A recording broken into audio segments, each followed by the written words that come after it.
হল আমাৰ পৰশুদিন সন্ধ্যা 5টা বাজাত আমি সুপাৰিঘাটেৰ পৰা আমাৰ ঘৰত যাবৰ কাৰণে আমি গাড়ীটোত বহাৰ পিছত আমাৰ লগত এটা ভাগ্নি থাকে, আমাৰ নিজৰ ভাগ্নি।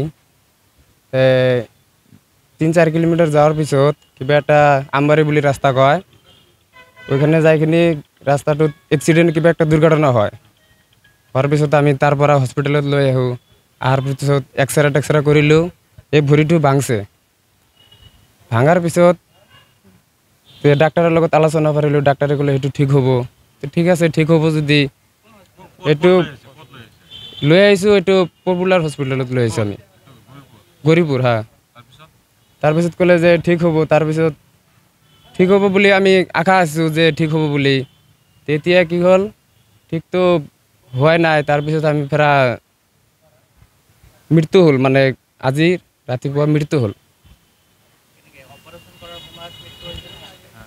অপাৰেশ্যন কৰাৰ পিছত মৃত্যু হ'ল।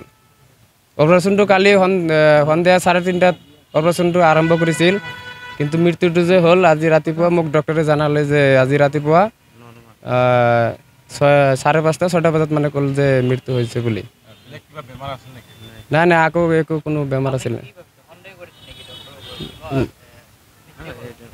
মানে সন্দেহটো কি, এইটোতো মোৰ মানে অলপ ডক্টৰৰ ওপৰত সন্দেহ হয়। কিয় মানে যে যেটো আমাৰ ভৰি ভাঙা, আমি চাইছোঁ বহুত মানুহ ভৰি যদি দুটাও না থাকে তাও মানুহটো জিন্দা থাকে বুলি।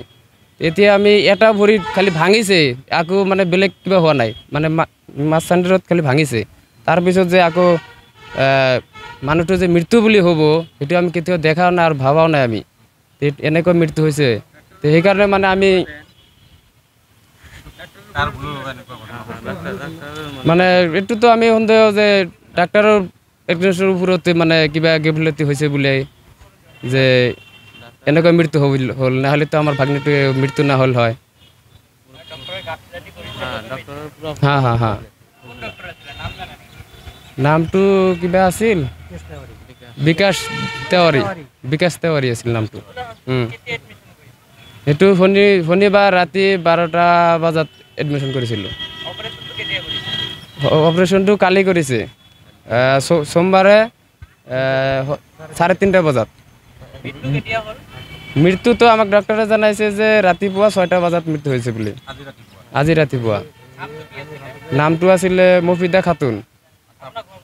আমাৰ ঘৰ হ'ল কাজিগাঁও থানা, দেৱতাৰ খোপাতি, পাৰ্ট 2 গাঁৱৰ নামটো।